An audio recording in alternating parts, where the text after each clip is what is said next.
Peter of Custom Car Pods in Boise, Idaho. See more better with freeprescriptionlenses.com, and today I'm going to cut lenses for your new RayBan 2140. That's original Wayfarer in color 1202 and the 50 eye size. So let me take everything out of the box. Of course, it comes with this cool leather case from the special edition series. You get the special edition RayBan cleaning cloth and junk mail in several languages. Pop this open, and I've already done the hard work. I've taken out the original lenses that came with this frame, and I'm gonna, the heavy glass lenses, those are RayBan glass lenses, and I'm gonna install unbreakable polarized prescription lenses. So let me go ahead and begin. I'm gonna put the frame into the tracing element of my blocker, and before I begin, I want to barcode this number into the machine, so years from now, should you ever need more prescription lenses, I can use this as a template to cut your lenses. You will not have to mail the frame back to me. You are Secret Agent 547 in this frame. We're going to hit start. A little stylus is going to pop up, and it's going to go around and trace the inside bevel of the right side of the frame before doing the same thing on the left. Here at freeprescriptionlenses.com, where everyone loves a bargain and no one is disappointed in quality. You buy genuine, authentic RayBan frame, and you'll receive one free pair of clear single vision prescription lenses or non-prescription fashion lenses. My receipt has my federal ID tax number, so if you have vision insurance or flex dollars, you will get reimbursed for this purchase, whether they are prescription or not. Peter in Boise, Idaho, you know you need prescription. All right, so we're going to move this forward to the next screen. This is the shape that we'll be cutting, only magnified. I'm going to minify it down to the correct size, just so you can see that. I'm going to raise it back up. This is a great color, this 1202, the special edition. Has a red front with burgundy temples and the cool digital RayBan logos on the inside of the frame. It's even got the WF for Wayfarer. Okay, so let's begin. We have got your lenses here. Let's come down to my Marco 101 lensometer. This is marked the right lens. I'm going to spin the axis wheel to 30. Your prescription reads -3 1/4, -50 at 30. So the axis wheel is set on 30. I'm going to put the power drum on -3 1/4. Put your lens in. Rotate until the spherical power comes in clearly. Check your astigmatism correction. That looks good, and I'll explain all that a little bit later. And put 3 dots on your lenses. Yeah, you can see those there. Put that onto the platform. Let's do the same thing for the left lens, which reads -2 1/4, -50 at 170. Turn the fine-tune knob, the axis wheel, to 170. Put the power drum on -2 1/4 of my lensometer. Rotate the lens. Find the spherical component first. The 2 1/4. Check your astigmatism correction. That looks good. I'm going to line this up. Ooh, that's a good smear. Let me clean that off and do it again. Clean it off and do it again. I don't believe you heard me. I'm going to clean this off and do it up. Smear, smear, smear, smear, smear, smear. Let's clean all this off. I just put fresh ink in the lensometer, and it's getting everywhere. Throw that away. We're still there. Get everything lined up, and then just actually make sure that everything's set right. Yeah, okay. And then lightly dab, not very heavy. There we go. There we go. Almost too light, so I'm going to darken that. And if you guys missed any of that, let me recap. I'll tell you, that joke is, you can moan, but you'll be telling that joke tomorrow. So this is a block. I need to attach this to your lens. So I need to attach a double-sided adhesive sticker to this first. But let me show you something cool with polarized lenses. The way you can always tell where they're polarized, when you hold them up and you overlap them, you can look through them. But you hear the term polar opposites. When you rotate one lens 90 degrees, it will block the light that comes through there. You can see through it. Now you can't.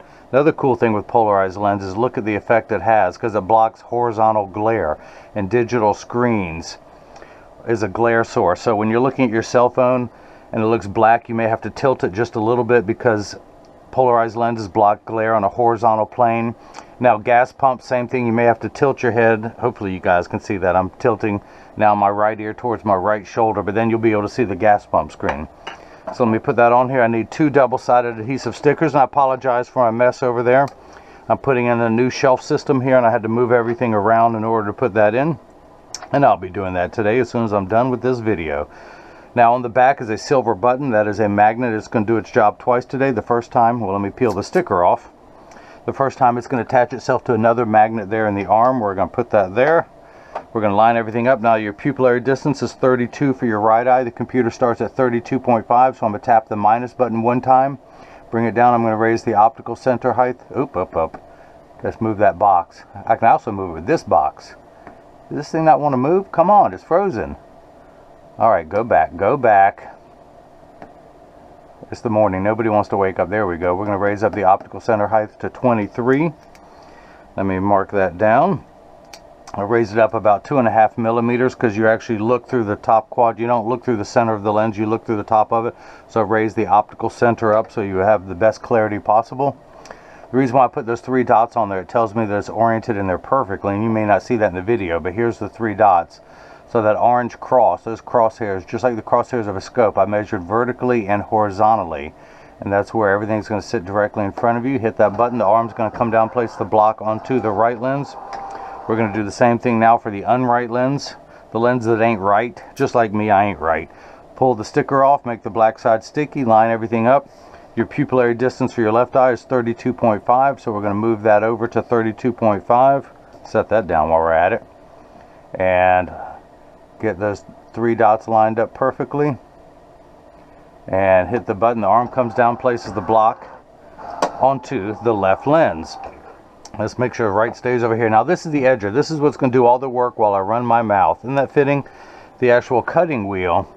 Let me back up, quite literally. This costs $40,000. I recommend. It weighs 200 pounds. I recommend everyone go out, buy their own, put it on your kitchen counter. Then you can cut your own lenses at home, make your own bad jokes, and you won't need this guy anymore to do it for you. But the cutting wheel, the diamond crusting cutting wheel is this one. It's going to grind down your lens material until it's the final size. This wheel in the center is going to place the bevel onto the lens so it stays inside the bevel of the frame. Let's go ahead and wake the computer up. There we go. That is the shape we'll be cutting.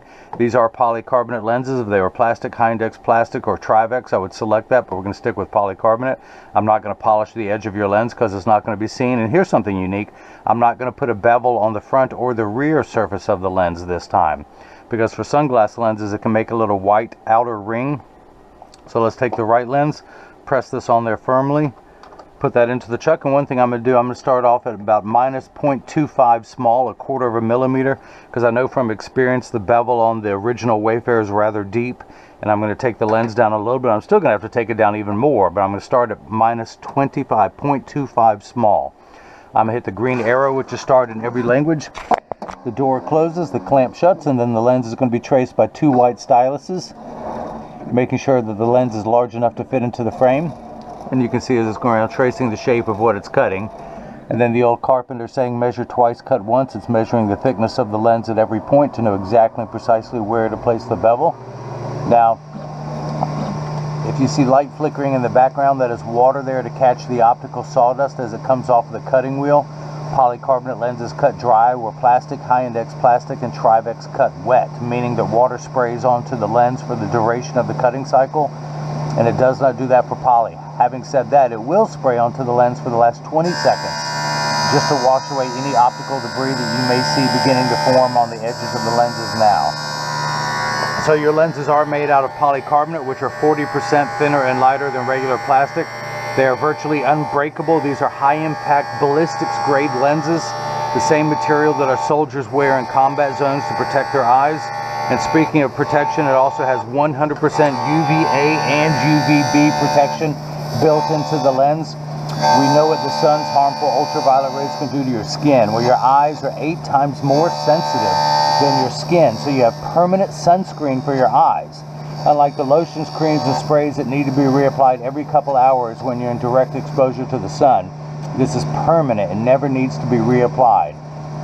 The nice thing about that constant UV protection is it helps offset the later onset stages of cataracts. Now, if you live long enough, 99% of people are going to get cataracts. They're like gray hair. 10 minutes in a chair and you're going to see like you did when you were 10 years old again. And hopefully Medicare will still pay for it like it does now. But hopefully you'll see like you did when you were 10-year-olds. No surgery is guaranteed, but it is the most common procedure performed in America. Over facelifts, over You know, I can't imagine all the other surgeries out there, but more cataract surgeries are performed in this country than any other surgery. So it's pretty safe. Of course, the thought of someone doing something to your eye is a whole nother ball game. But so your lens is completely flat around the edges, just like a nickel. If I were to take it out now, it could actually stand up on the counter on its own. It's going to drop down onto the bevel wheel to get the V-shaped bevel grooved into the lens so it stays inside the bevel of the frame.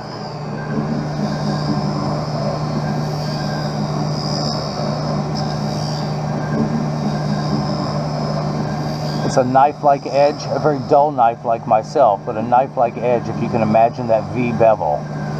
Don't worry, it's a dull knife. You might be able to cut through a piece of wet tissue, providing you soak the tissue in a bucket of water overnight and use all your strength and press down. You might be able to cut through the tissue. So water has begun spraying onto the lens, which tells me it's in the last stages of the cutting cycle. Normally a little lever in the front of the machine would come out and put a safety bevel on the rear concave surface of the lens, but I'm going to do that by hand because I want to do a really light one. I do not want to make that white ring on the lenses. So I'm going to pull that out, open the chuck up, take it out of the chuck, the Charles, the Chucky baby. I call this device the Charles because I don't know it well enough to call it Chuck.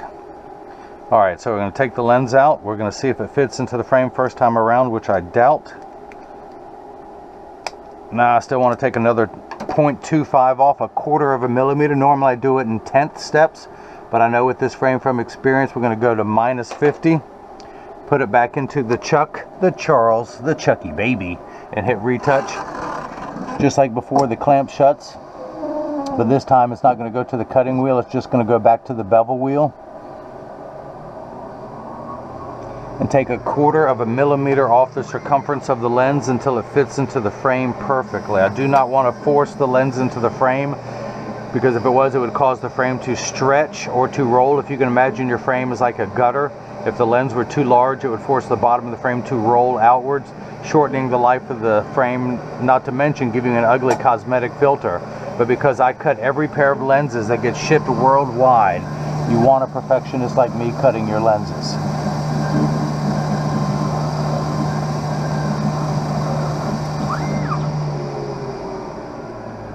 So let's see if it fits this time around. In just a moment, I will open the door with my mind. You like that? I can do other things with my mind. I can melt ice with my mind. I can't. I just got to stare at it for a couple hours, but then I can make it melt, providing it's warm. I can't do it outside in the wintertime. Okay, so I'm going to run my thumbnail around to get that Schwarf, the optical sawdust, off of the lens. We're going to see if it fits into the frame. Tuck it in at the outside corners first using my thumbs. I press down at the nose. It's close, it's close. It does go in. So let's go ahead and start cutting the left. Flip that over to L.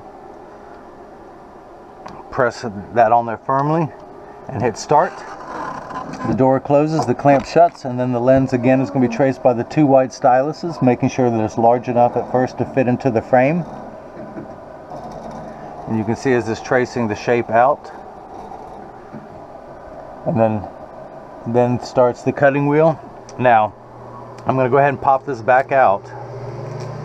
Actually, there's no need for me to put a safety bevel on this lens because none of it is protruding from the rear of the frame, so I'm just going to leave it as is. Normally if you had any portion of the lens protruding out, you would have a sharp edge left over from the cutting cycle. I would go to my handstone, and then on the back of the lens I would put a little safety bevel, but I won't be doing that today. I can go ahead and pop the block off.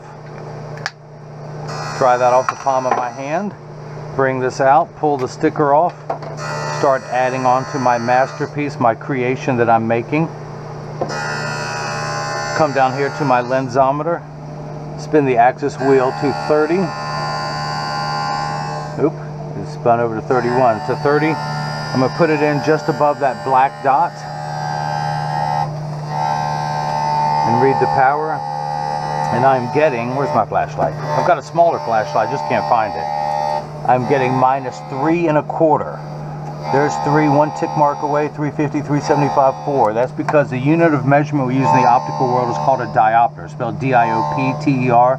It starts at 0 and goes up in quarter increments from there, 0.25, 0.50, 0.75, and so on. So minus 3 1/4, you are on the 13th rung of a ladder. You are nearsighted. With your glasses off, you can see up close, great, but you need 13 steps of far-sighted correction so you can see far away.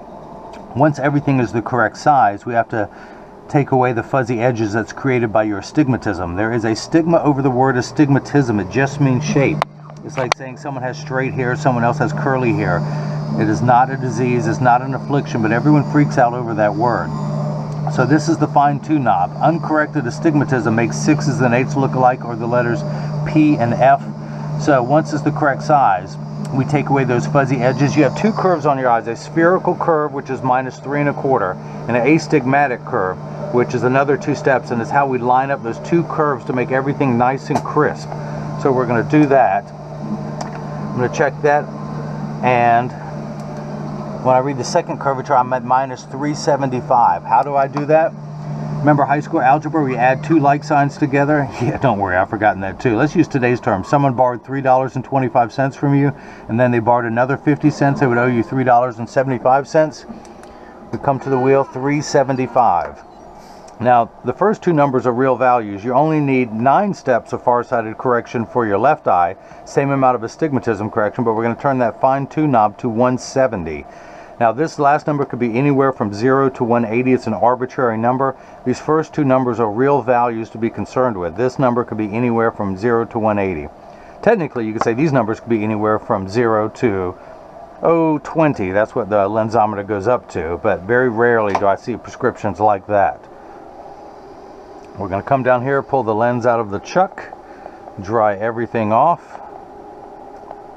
And actually, let me go ahead and clean some of the dots I put on the lens that will be near the edge of the frame. I don't like getting solvents near the edge of the lens that's close to the frame. So we're going to take your frame, tuck the lens in at the outside corner, and using my thumbs, press down the nose, and it snaps right in. No safety bevel needed, no white outer ring, O-ring if you will, around the edge of the lens. Nothing protruding from the back surface, so there's no part of the lens that will ever come in contact with your face. Pop the block off, dry that off, put that in there. I'm just making a mess here today. It's party time. I'm going to put it in just above that black dot that you see. I need to turn the fine-tune knob to 170. Turn that to 170. Hopefully you can see that through the little magnifier. Read the power. I'm getting 3 spherical lines at minus 2 1/4. In between 2 and 250. Of course, 3's down here. We're going to check your 2 steps of astigmatism correction. And we end up at minus 275. 1 tick mark away from 3. So that is cut perfectly. I couldn't have done a better job if I had cut these lenses myself. Your pupillary distance is 32 for the right eye, 32.5 for the left, for a combined value of 64.5. Actually, I'm not even going to use the card this time. Holding it up, hopefully you can see that. Place the PD stick against my thumb on your right lens, and then when we hold it up to your left lens, we're getting 64.5. Hopefully you guys can see that. That is made perfectly. Check the optical center height of 23. I want to come to the middle of the frame, not the bottom of the lens, but the middle of the frame because of the V bevel. That's where the lens comes down to. And we are getting 23 millimeters there. 23 millimeters there. So that's cut perfectly. So this is the portion in every video that as I clean your lenses, I mentioned that when you get these in the mail, and of course free shipping anywhere in the US, but when you get these in the mail, in Boise, Idaho is included in that free shipping as long as they're still in the US, but there is a small chance that these could fit too loose or too tight. However, there's an 80% chance that one side is going to sit higher than the other. That is because 80% of people have one ear that is higher than the other, and I am no exception. I'm part of that 80% rule, and I'll show you in just a moment. But I'm going to get these in standard alignment, also known as a 3-point stance. The 3 points are 1, 2, and the bottom of the frame being 3. I set them on the counter and press down. There's a little bit of a wobble, so let me correct for that. Now there is no wobble. When I say wobble, again, I'm part of that 80%. When I take mine off and I set them on the counter, they wobble on the counter, but they sit level on me. Here's another good moment. This is the one I just worked on, is the 2140 original Wayfarer. I'm wearing the 2132 new Wayfarer. This was designed in 1952. This one was designed in 1992. This is the classic. This is the newer version. That's why it's called the new Wayfarer. The original has what's known as panoscopic tilt. It sits away from the eyebrows and towards the cheek. Mine is more of a vertical up and down. Each one comes in several colors. I happen to like the blue crystal myself because I wear a lot of blue shirts. It's a little bit lighter blue today, but that is about the difference in it. This is the 50 eye size and the 52. This has a wider bridge. This has a narrower bridge.